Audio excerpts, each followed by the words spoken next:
Welcome to the Skip Bayless Show, and welcome to my 2025 Dallas Cowboy nightmare. As you probably know, I've been living and dying for this football team since I was 10 years old. I knew the Roger Staubach Super Bowls because I knew Roger Staubach very, very well back in the days that I covered the Dallas Cowboys. I knew the 1990s Cowboy dynasty teams because I wrote books about those teams. Maybe you saw the recent Netflix documentary, in part featuring me and my commentary on those days. They were great days. Do I ever miss those days?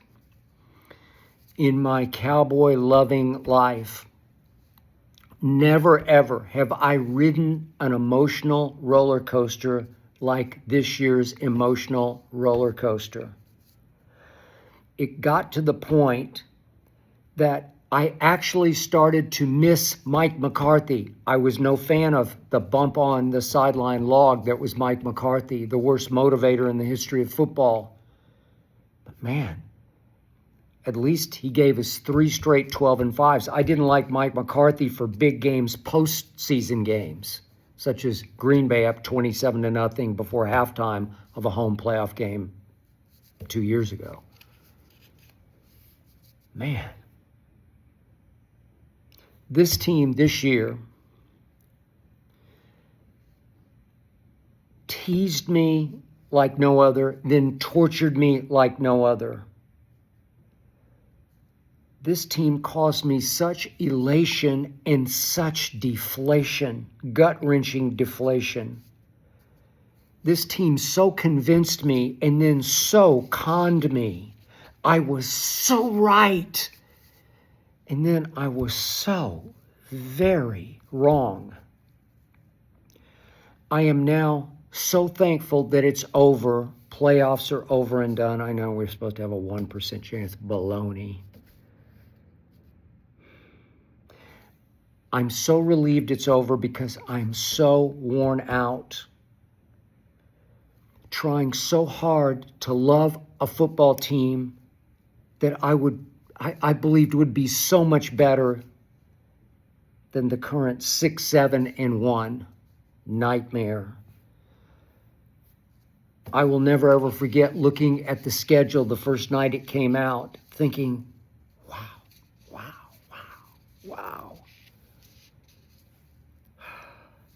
I looked at this schedule and I said, as NFL schedules go, this one's pretty easy. This one sets up for maybe an all-time run.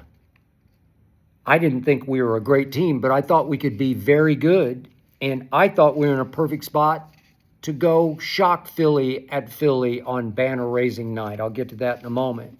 Then we had the Giants at home, at Chicago. I did not see these Bears coming, but I thought we could go win at Chicago, and I still think this team was capable of winning at Chicago. In Green Bay at home, we owed them for being down 27-0 at home in that playoff game. I didn't yet know about the Micah swap. Then at the Jets, at the Panthers. Come on, man. At Washington. I'm sorry, that's home Washington. It wasn't at Washington. We could beat our arch rivals at home. At Denver, that's the first one I just chalked up an L. Okay. Arizona at home on Monday night. Thank you, God. And then Philadelphia at home. We always play Philly tough. Then Kansas City at home on Thanksgiving. Yeah, we got a shot at that. Then at Detroit, I'd put an L. Then Minnesota at home. We can win that game. Chargers, I'm sure we can win that game. At Washington, Christmas, that's tough. L. And then at Giants, if we have to go win that game, surely we can beat them a second time. We've owned them with Dak at quarterback for years. So I just gave you the metallic blueprint for what could have been this magical sort of, let's just call it 14-3 season. God, was I ever wrong about that?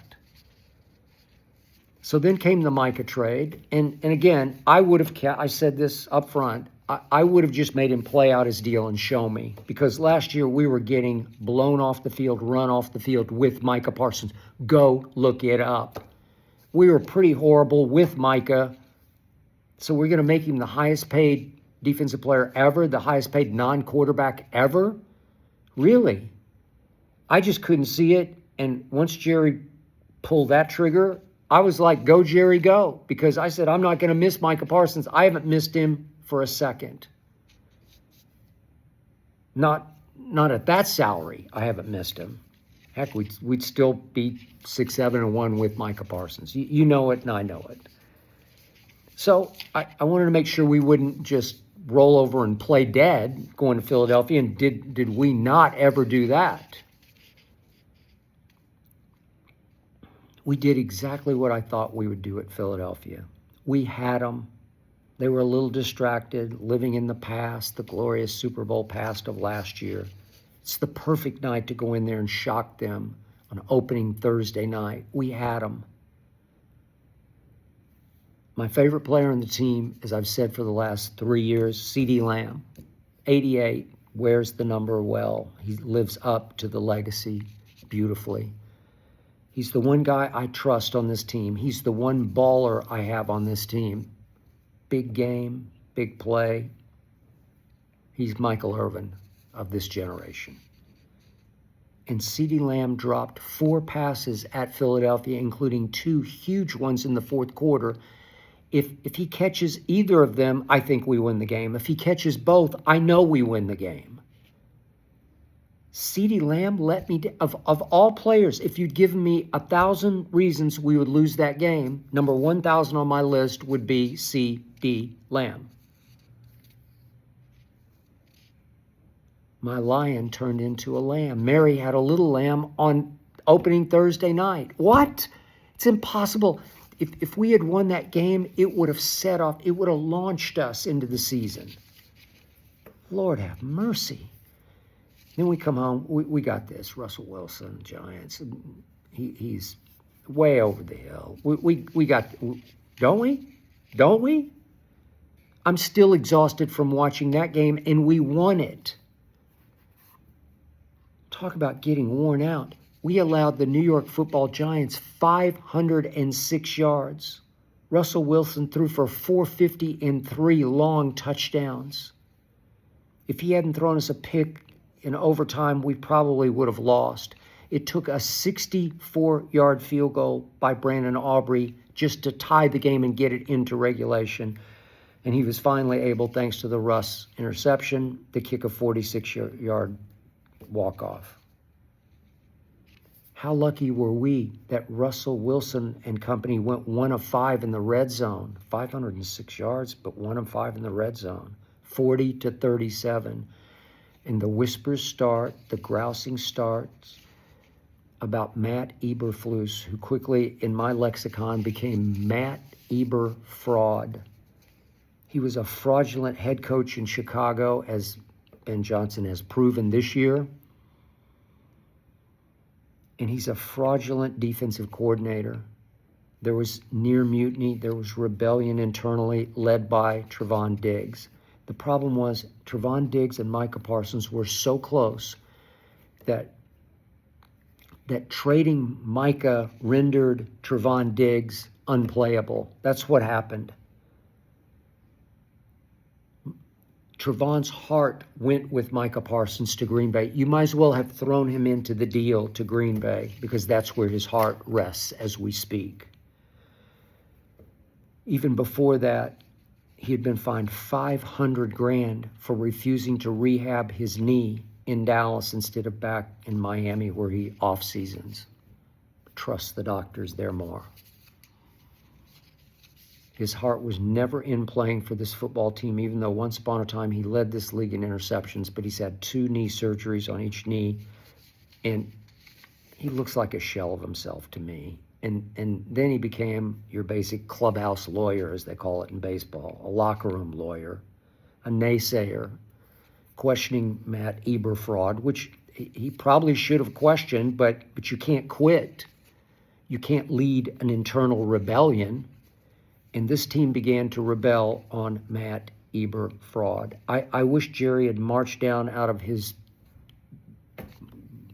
throne of a luxury box seat.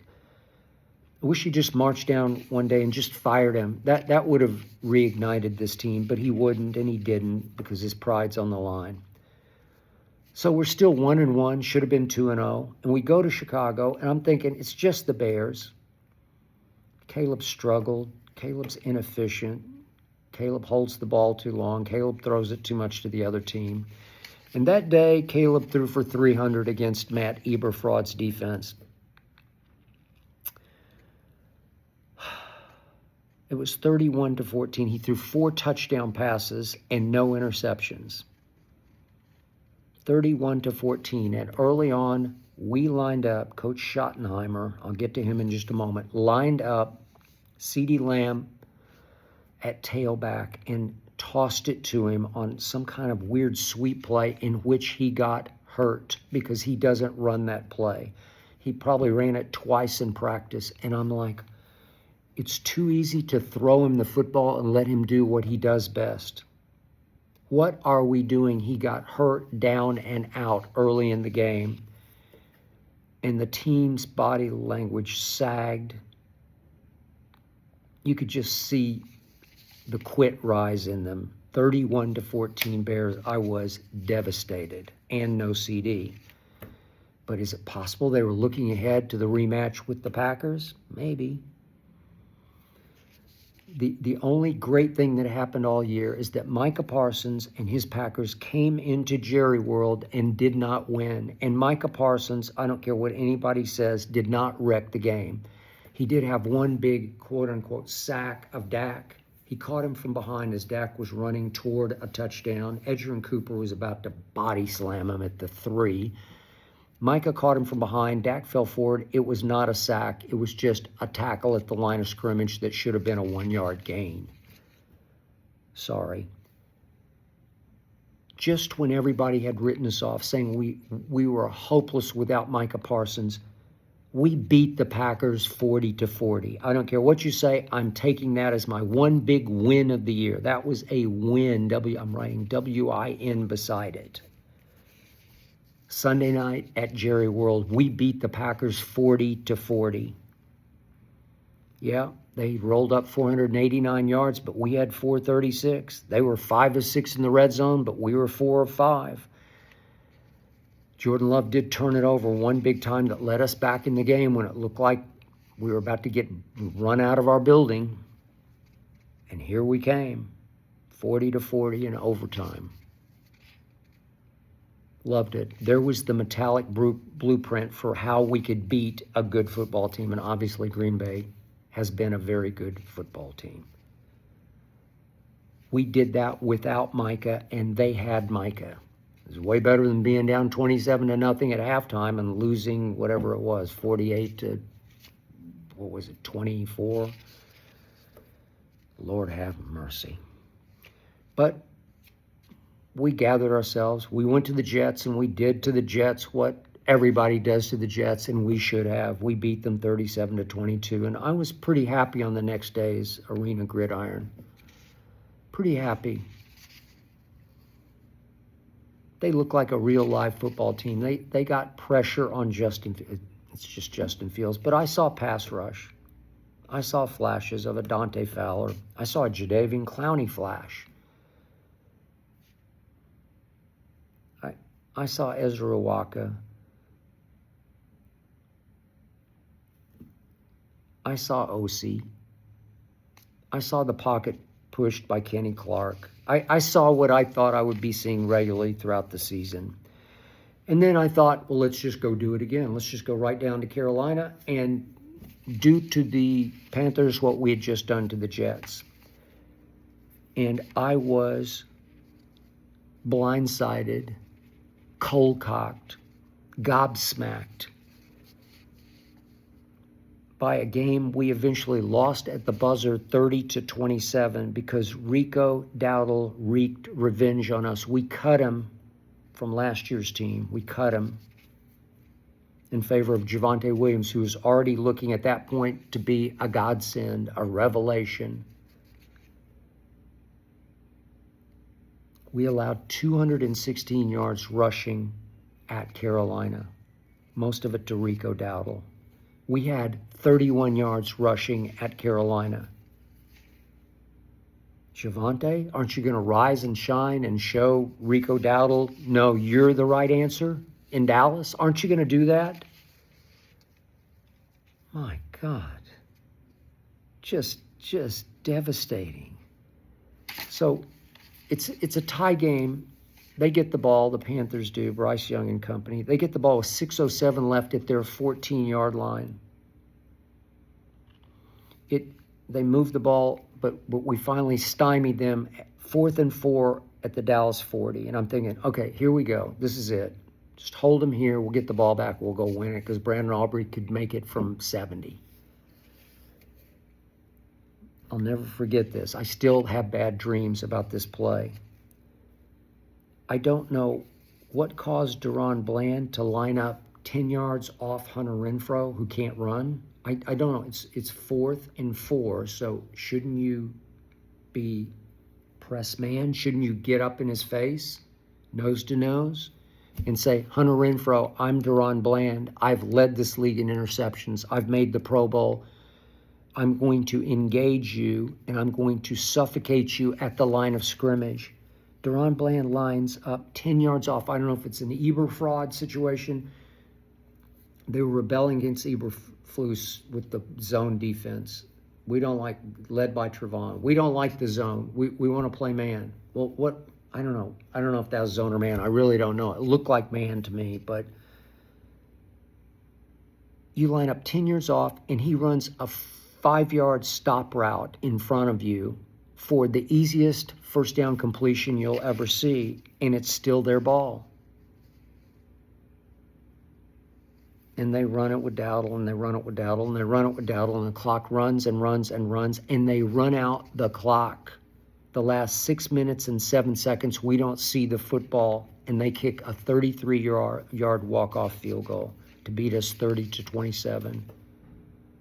I was psychologically annihilated. I needed therapy. I don't believe in therapy, but I needed it that night.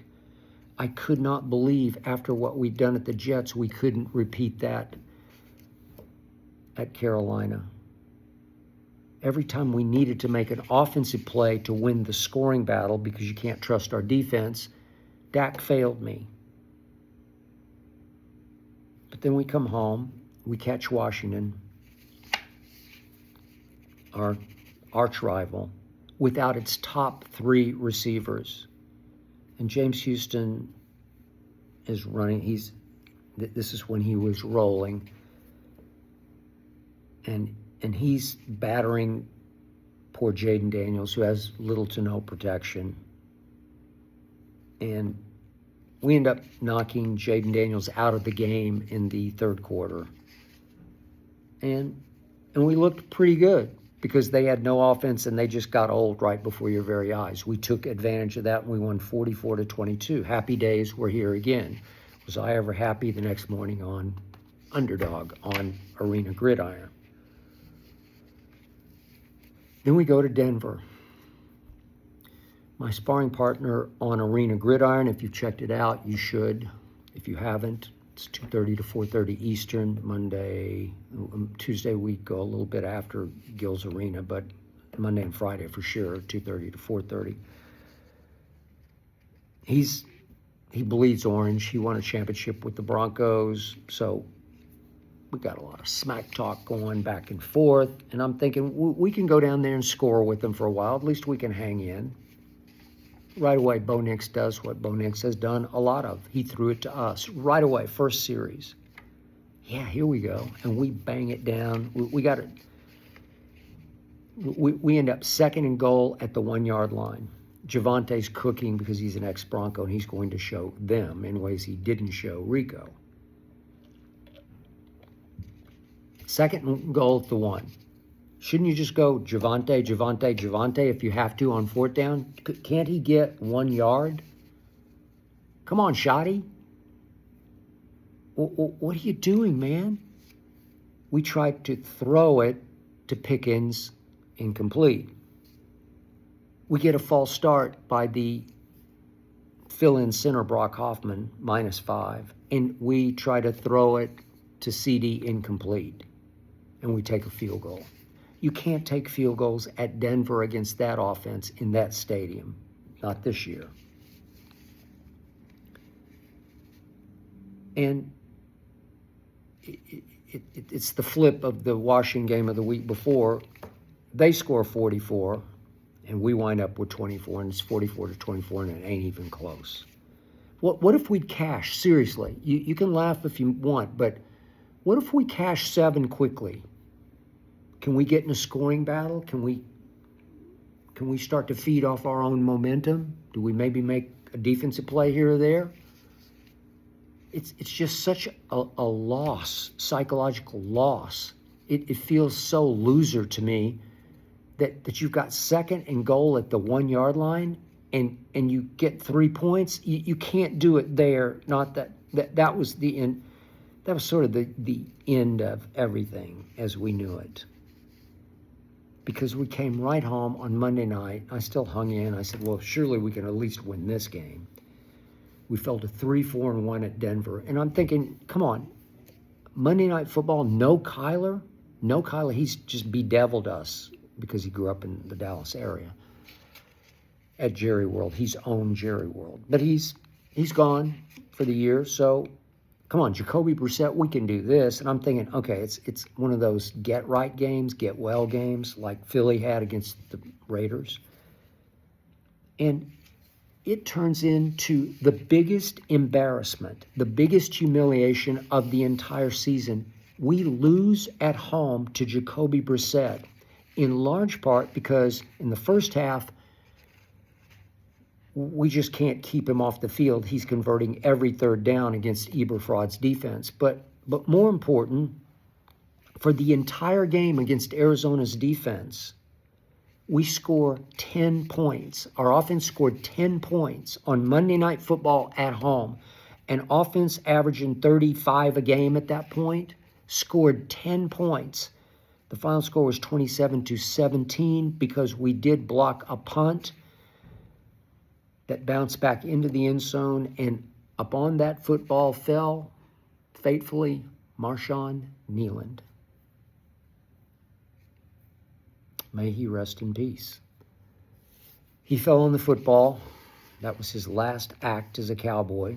As you know, tragedy struck. He took his own life. As we went into a bye week, the team was devastated. The team wished it could actually play football to just go on about its business, try to get back to some normalcy.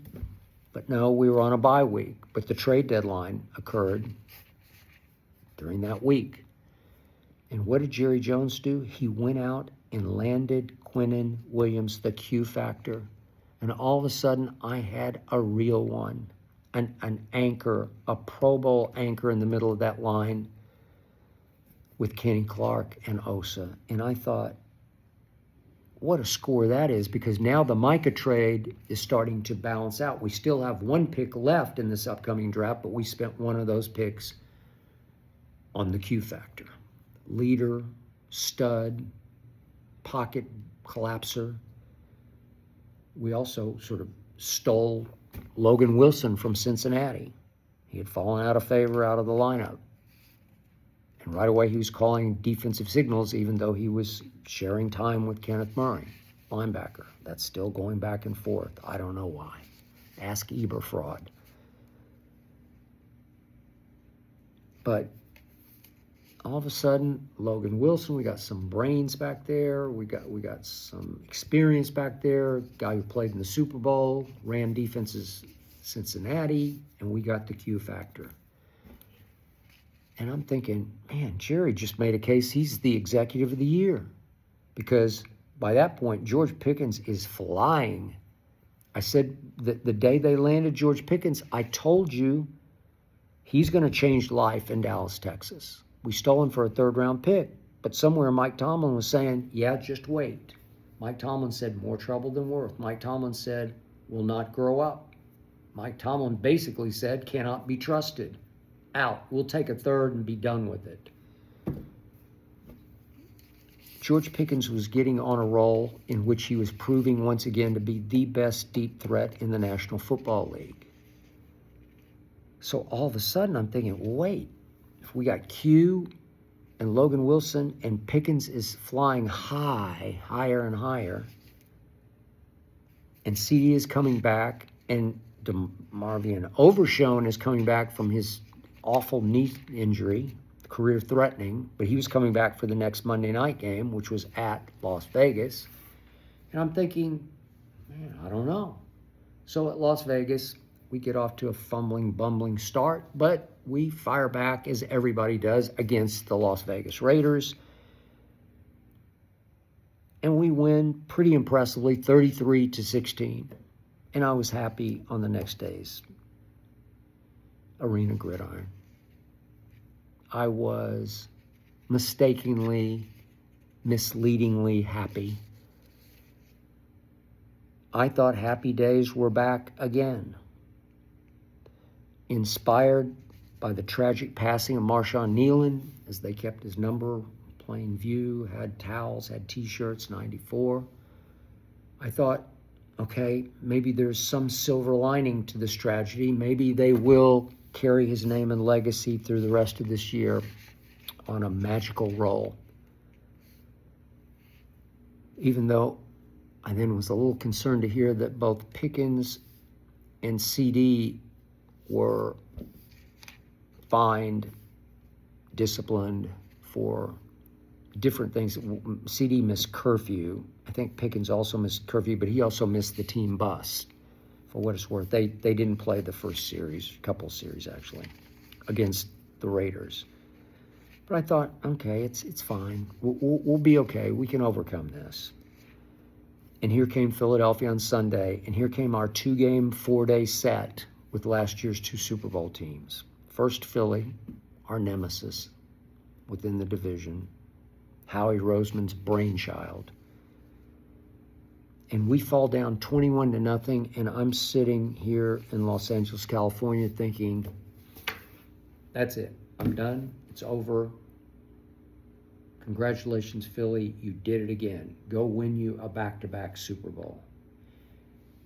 And at 21-0, the most incredible thing I've ever witnessed in all my Dallas Cowboy loving days happened.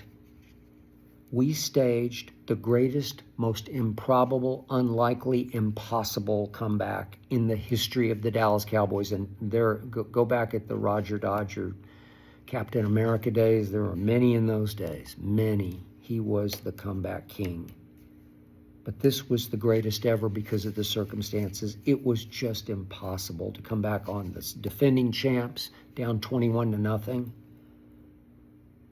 We did that. The defense did that. The last 41 minutes of the game, Jalen Hurts and company could not score. But you know what I've now come to realize, I've been enlightened about? That was more what was wrong with Philadelphia internally than what was right with the Dallas Cowboys. We fed off their internal angst that day. We took advantage of their issues, and they do have issues, but they are so much better than we are. Really so much better than anybody in the NFC, in my opinion. They just have issues. But we beat them 24-21, and I was ecstatic. I was dancing in the Sunday night LA streets. I've never been happier on a show than I was on the next day's Arena Gridiron. Trust me, this did my heart such good. Nothing in my life has made me happier except my wife and my little quote-unquote daughter, Hazel, who's asleep at my feet as I speak. My little, now 9-year-old Maltese, my daughter. Nothing. This was the happiest I've ever been off a Cowboy game just because it was so impossible. And 4 days later on Thanksgiving, happy Thanksgiving to me.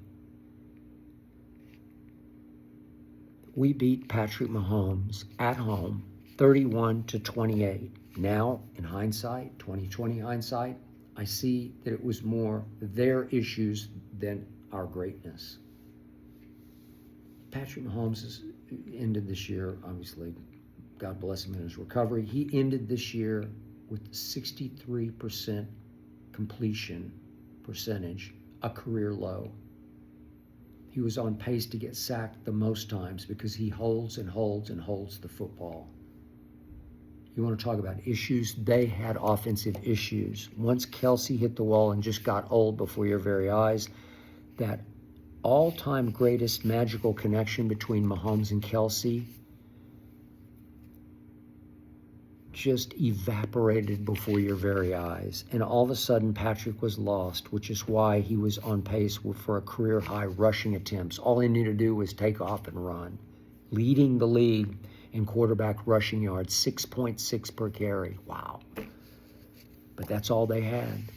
They are now 1-7 in one-score games, and that was one of them, 31-28. A year ago, they were 12-0 in one-score games. And when they got to the Super Bowl, they got exposed by the Philadelphia Eagles. They got outclassed, outmatched, outwitted, outcoached, out-everything, out-talented. It was 40-6 with 3 minutes left in the Super Bowl. That was the end of the Kansas City Chiefs as we knew, and were in awe of them. We took advantage of what was left of the Kansas City Chiefs. Still a very good defense, highly inefficient, inconsistent offense. He still got his yards against us because everybody did, but we outscored him. And I was over the moon on Thanksgiving night. It was the happiest Thanksgiving I've ever had. It was the best Thanksgiving dinner I've ever tasted. Talk about happy days are here again. We are going to go steal the division from the Philadelphia Eagles because they are pulling a reverse sort of nosedive, a 2023, where they lost 5 of their last 6 and lost the playoff game at Baker. That seemed to be happening right before your very eyes. They kept reopening and reopening the door that we were about to run through. We got this. The pass rush was flying against Mahomes. Jadeveon Clowney had turned back the clock. He was looking like the first pick in the draft again. Number 42 was all over the field against the Chiefs. And I thought, we got this. Pickens and CD are the most dynamic duo in the league, and you could make a case at that point, as I was on Arena Gridiron. This is the best duo of receivers in NFL history because you got 2 number ones at the highest level. I know there was Randy Moss and Chris Carter in Minnesota, but these two, God, they can beat you every way possible, short and long.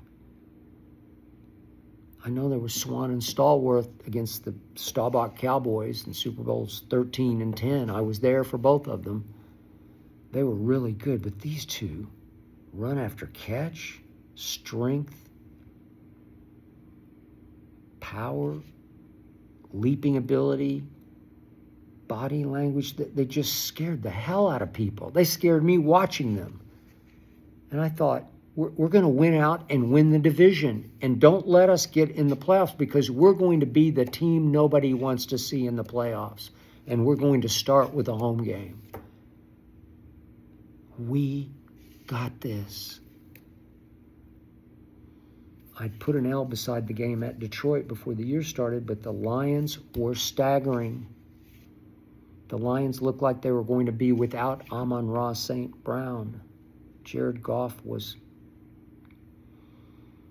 staggering to the finish line. Their defense, especially the secondary, was decimated. They just weren't themselves. They were losing games. Dan Campbell was calling plays when he shouldn't be. He was the CEO, the leader, the commanding officer, not the play caller with his little glasses down on the bridge of his nose. They were in such trouble. We had it. Here we came. It's my birthday. Thursday night at Detroit, I was so excited. I was so confident. I was so sure we were going to win out. This would be the trickiest game, but we are going to win out. Never in my Cowboy-loving life have I been more disappointed by 2 games in a row than the 2 games I just witnessed at Detroit and home against the Vikings. Never, ever has anything like this ever happened to me, ever befallen me. I still have nightmares about these 2 games because my team didn't show up for either one. In both games, we came out lifeless and frankly, in the end, gutless and heartless in both games. We weren't ready to play in either game. And it just rips my guts out to tell you just how devastated I was to watch nothingness. It was just nothingness. Dan Campbell had his team so much readier to play than we were ready to play. Even special teams, we couldn't tackle some white guy they just elevated from the practice squad, some former lacrosse player. He's just killing us. Their average starting position in the game was their 41. You're going to lose at Detroit. It was a massacre. It was an annihilation. It was a beatdown. Not only did Amon-Ra St. Brown play, they threw him the ball on the first offensive play, and he personally ripped our guts out. And I'll forever remember this one as the George Pickens game. I don't know why. I fought with Aqib Talib for days on the show about this, but George Pickens just wasn't ready to play. Richard Sherman annihilated him after the game, and my guy Richard, I worked with him at Fox, got to know him very well. We've had our battles, but he was so right about this. Richard said Pickens looked disinterested, uninterested, disengaged. And he said, you just can't. If you're that guy, if you want that much money, and he wants to be paid as the highest paid receiver, you can't do that. And I so agreed with it. And then Chris Collinsworth said on Sunday Night Football, Chris Collinsworth was a really good receiver back in the day. 3 Pro Bowls in a row to start his career in Cincinnati. 6'5", could fly.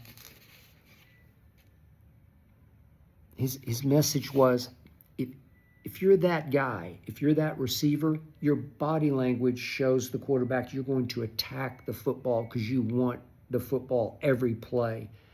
When the ball is thrown to you, you go after it like it's your football. And that night, George Pickens did not do that. He wound up with whatever it was, 5 for 37, but there were 3 key plays where it just looked like he didn't care. He just didn't want to catch it. That rips the guts out of a football team because you were it. Jerry tried to defend him after the Sunday night loss at home, saying, well, I've never seen a body of work get so quickly dismissed. Well, no, he dismissed it, Jerry. I didn't. Cowboy Nation didn't dismiss it. The critics didn't. George did in that one game. And Richard called him out. And he should have called him out because he was dead right about it. It's just so troubling. It's just so deeply disturbing to think that on the night of nights, on my birthday, we had it, and then George Pickens, somewhere Mike Tomlin was saying, I told you so. I told you so. Mike Tomlin, who likes to say to critics, kiss my ass. That's what he was saying that night. Kiss my ass, critics. I told you this would happen, and it happened. He just can't always be trusted. The George Pickens game, we got picked apart by Jared Goff. 44-30, not even close. We did cut it, I think, to 30-27. I never thought we had a prayer. I never once thought we had a prayer. then we're still barely afloat because Philly blew another game. And I thought, okay, here we go. Let's right the ship. We're going home. We're still averaging 32 a game at home. We've got the Vikings. They're 5-8. They've struggled all year with J.J. McCarthy in the games he's played. We got this. Maybe if we still win out and Philly goes on its losing jag that I thought it would, we still got this. We're still going to steal the division by half a game because we have that Green Bay tie. That will win us the division. And you know what happened. Minnesota 34, Dallas 26 happened. We went 2 of 12 on third down because Brian Flores and that defense just toyed with us and taunted us and tortured us by putting 8 men on the line of scrimmage and say, guess who, guess where, guess what? This is Dak freaking Prescott. I've lost track. How many years? His rookie year was 2016. It's 2020, 10 years. He's been doing this a long time at a high level. Even as we speak, he leads the league in completions and yards, and I got it. He's done this at a very high level for a long time. There was time this year when he was supposed to be the MVP, right? Not one time all night could he just throw it up for Pickens or CeeDee Lamb. Both are healthy. I don't know about happy with Pickens, but just throw it up. Just one time. Just run a go route. Just take off. Run by that DB or that. They're in single coverage. Just throw it up to one of them. They're the jump ball princes of the league. They'll just go get it. Just throw it up. We should have a field day with B-Flow's defense. A lot of teams do. We couldn't. Read a quote from Dak after the game. We couldn't get an answer for cover 0, meaning there's no safety back there. There's nobody back there. And we didn't score in the red zone. No, they couldn't do either one. It's not a field goal game, and we're trying to kick field goals. And then right on schedule, Brandon Aubrey, the quote-unquote greatest kicker ever, as I proclaimed him, missed 2 field goals. That's all you need to know. Case closed. Game over, season over. He missed 2 field goals. Dak was, by Dak standards, was pretty awful in this game. 2 of 12 on third down because they just taunted us, as did their quarterback, J.J. McCarthy. We turned him into Brett Favre in Minnesota. Remember what he did to us in that one playoff game to Tony Romo? God. That's what we did, J.J. McCarthy. J.J. McCarthy made me miss Mike McCarthy. He just bombs away over here. He's having fun.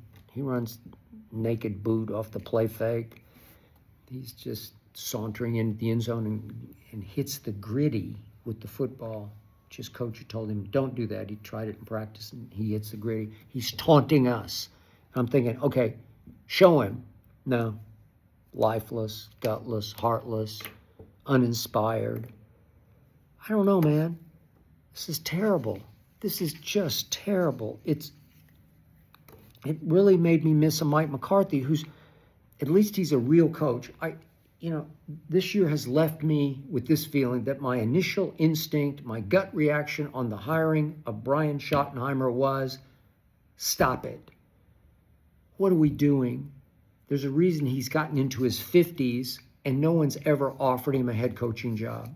His father was a very good head coach, chip off the old block, but nobody. He's been a coordinator in a couple of places, but nope.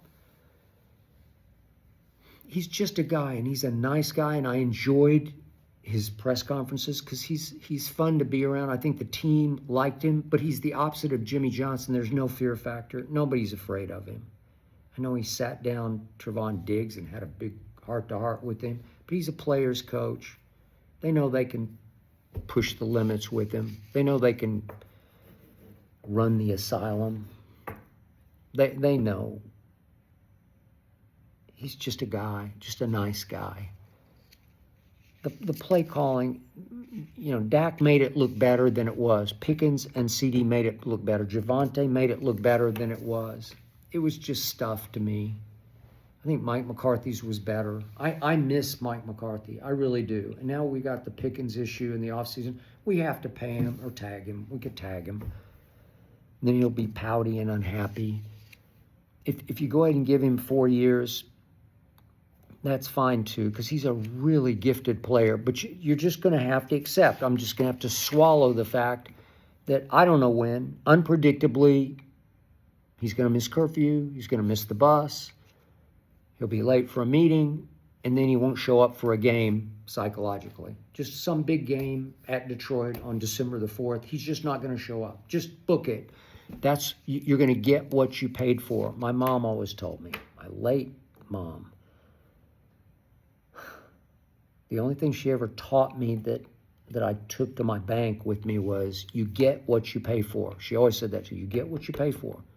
Dallas paid a third for George Pickens. Now they're going to have to pay the sun and the moon. Jerry's going to have to break the bank, the receiver bank for George Pickens. Is it worth it? I guess we're stuck, but we're always stuck with a Micah problem where, well, do you pay him or not? He's really good, but you're really bad with him, and you're going to make him the highest paid. How can you? It's always something like that. The truth is, we got to fire Eberflus. Eberflus got to go, if nothing else, Jerry.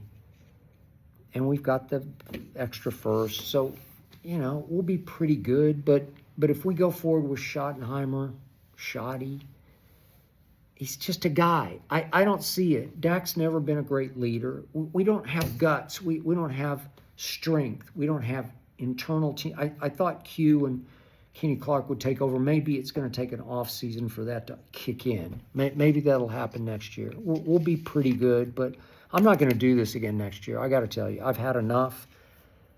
I'm going to lower expectations. I'm not going to try to root them into existence anymore. I'm not going to torture myself. I'm not going to take 10 more years off my life like they just did. I'm not going to let them do this to me again. I'm just going to sit back next year. I'll predict that they're going to go 8-9. I'll just tell you right now, this has 8-9 written all over it. And that may be wildly optimistic, to be honest with you, because I hope they lose out now just for the draft pick's sake, but they're not going to beat the Chargers. I don't know who's going to play for Washington or the Giants, but we'll probably lose. I'd be happy to lose those games. And then we'd finish 6-10-1. So again, 8-9 next year, wildly optimistic. It's probably 7-10. I'm going to stay there. I'll do 7-10. We'll be 7-10 next year. No playoffs. I miss Mike McCarthy because at least we were 12-5. I was grading Mike McCarthy by Tom Landry, Jimmy Johnson standards, where you got to show me something motivationally in the offseason. You got to have your team readier to play than Mike McCarthy did in numerous playoff games, but especially the Green Bay game or the other home game against San Francisco when we were favored to win that one. And it was basically a wipeout. We had the chance late when Dak couldn't get the ball spotted in time for one last Hail Mary to the end zone. But the point was that was Mike McCarthy, but he was a very good regular season coach until everybody got hurt a year ago. But we were still getting run off the field. The defense has been horrible for a long, long time. So thank you for letting me vent, and gush, and vomit all over you. Forgive me for that. But I feel better now. I feel better. Next year, we're going 7-10. And that's probably wildly optimistic.